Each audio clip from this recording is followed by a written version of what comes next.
Is the United States ready for a war with Russia? So last week this guy wrote me and he told me that he feels bleak because he thinks war is coming. And based on the video I did on Friday where I said World War III has already started, I don't necessarily think he's wrong. And he wrote me a series of questions and I figured I would answer them in front of all of you while having my morning cigar and my morning drink. Although this is, instead of a whiskey, this is an Orange Crush. I am in Virginia Beach right now. So let's start off with the first question. What does the U.S. government constitute as being ready for war? How do you define yourself as being ready? Or how would a nation define itself as being ready? So I guess in one circumstance, there's really no such thing as being ready. It's almost like saying, are you ready to have another kid?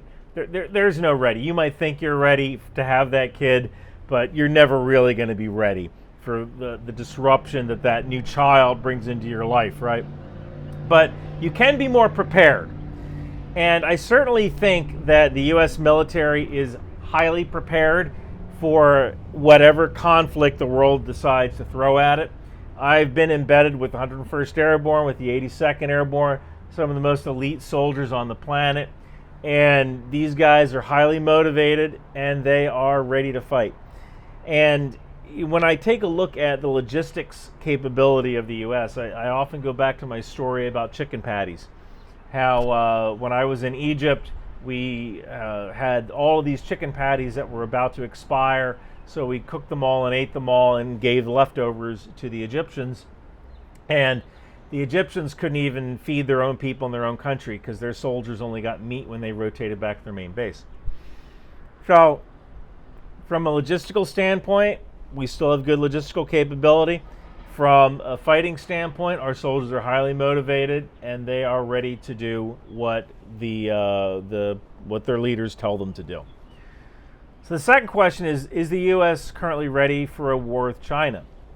So God forbid deterrence fails and the United States and our allies have to go to war with China. Yes, I think we are ready, because remember, it's not just the U.S. Say, is the U.S. currently at war with China? We have a coalition of multiple allies in the Pacific. So that would be Australia, that's a major partner. Great Britain, France, South Korea, Japan, Canada. We also have most likely the Philippines would roll in as well. The Philippines would love to help out in that kind of endeavor. And the Philippine Army is actually a pretty darn good army. And they're used to operating in the littorals, which would be necessary for any kind of conflict with China. So part of the plan for war in the Pacific, I actually covered during my video about Project Convergence Capstone 4, where I talked about any sensor, any decider, any shooter. So the U.S. and its allies have worked out a way to share data and information so that if an Australian Special Forces team spots a PLA missile launcher, then they can radio that information up to a plane where the decider sits, and that decider can find the best effector, which is a weapon system. What's the best effector that can affect that target and survive counter battery fire? So theoretically, you could have this Australian Special Forces dude talk to an American in a plane, and the American tells a Filipino HIMARS launcher to fire at a target they don't even see. So yeah, we're ready in that sense. There are some issues, like the U.S. doesn't quite have enough ships. Our magazine capacity isn't as great as China when it comes to raw missiles, but that's why we have the any sensor, any decider, any shooter doctrine. The next is the U.S. currently ready for a war with Russia? Again, the U.S. isn't the hokey pokey. We have a number of allies within NATO that would be called to fight, and every single one of those allies has its own advantages. Estonia is fantastic at cybersecurity and cyber warfare. Countries like Poland, their military is gearing up for the next conflict. France has some excellent scout units. Greece has a pretty darn good Air Force and maritime units, and they're in a very strategic location. And of course, we have Switzerland and Finland, who are used to operating in the cold. They could be charged with handling anything in the north. I mean, all of these allies bring their own unique and very special capabilities to the fight. And so it's not, is the U.S. ready for war with Russia? It's, is NATO ready for war with Russia? And heck, we already have a lot of equipment pre-positioned inside Europe. So if, God forbid, deterrence fails and NATO does go to war with Russia, we have all of that equipment already staged. We don't have to get it across the ocean. It's ready to go. So the next question is the U.S. currently ready for a war with both Russia and China? Well, I actually think so, and here's why. It's because each theater, the European theater and the theater in the Pacific, each theater would be a different method of war. In the Pacific theater, we're mainly going to be doing naval and air combat. In a European theater, we're mainly going to be doing air and land combat. So in the Pacific theater, it's going to be mainly a Navy and Marine show with a little bit of Army. And in the European theater, it's going to be an Air Force and an Army show. So since both of those conflicts have two different domains, essentially the land domain and the sea domain, since they have two different domains, then fighting on two fronts at the same time really won't be that much of an issue. So the next question is, if the U.S. is not ready for war with China or Russia or both, do you see the U.S. being ready for war before war breaks out? So like I said before, we're never going to be totally ready, right? Just like having a kid. You're never going to be totally ready for that new life, right? And all the disruptions that are involved.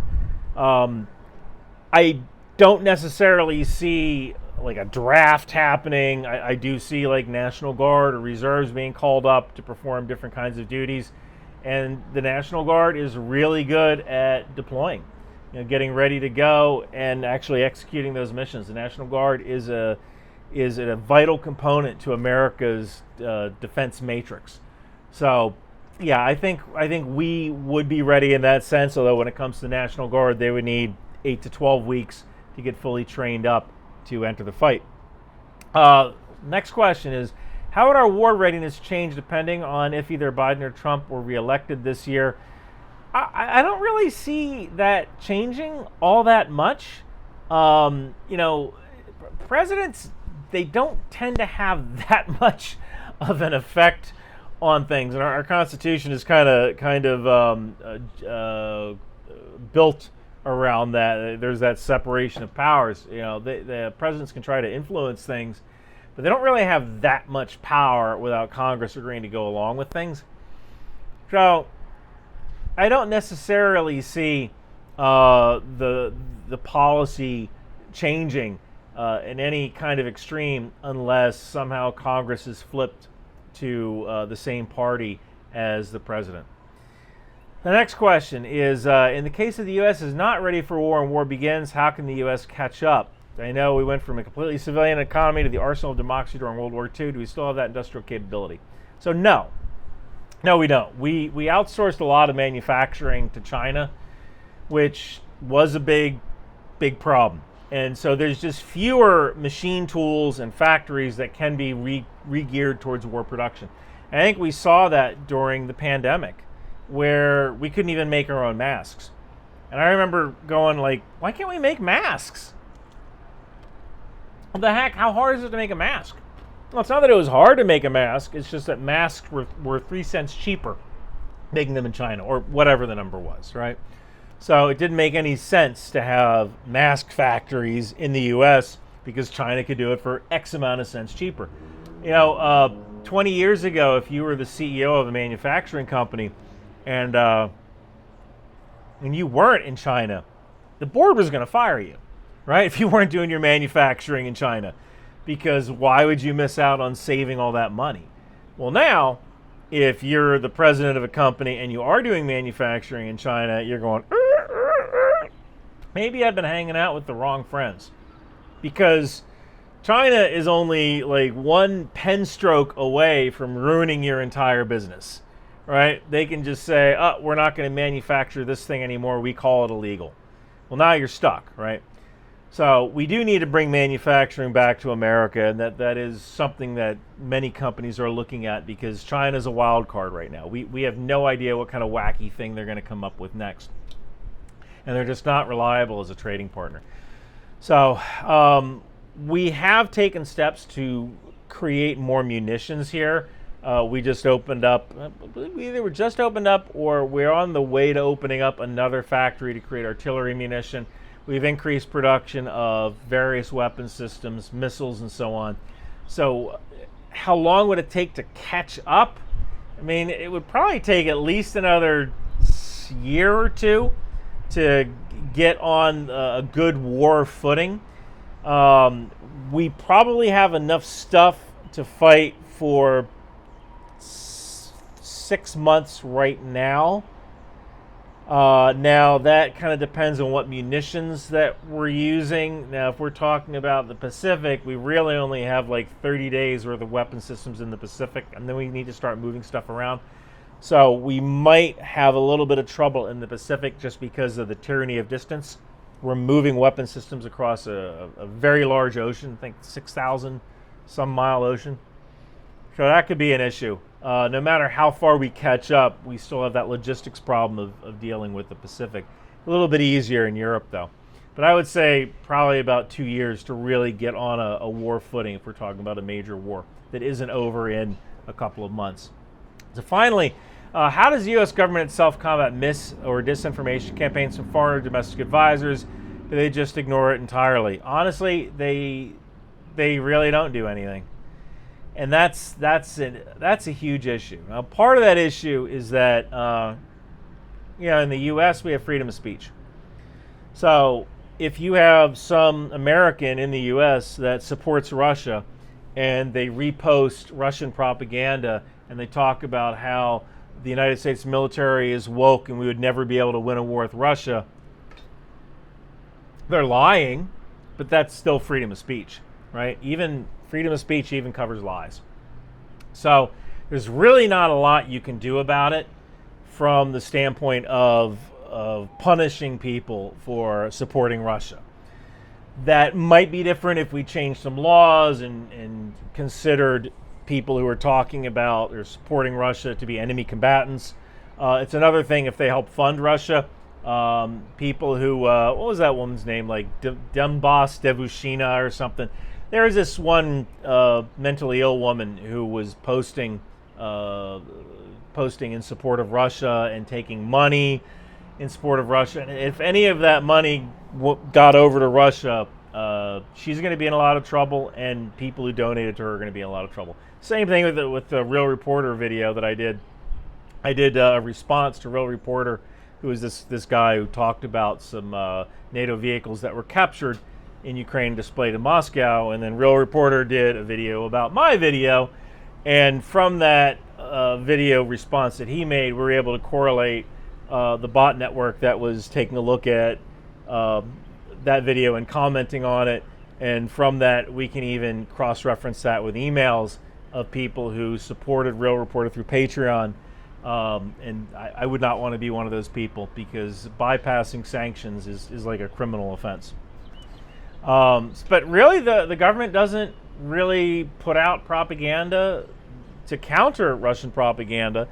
And there are some things like Voice of America, which really tells the American side of the story, usually over radio, internet, and TV.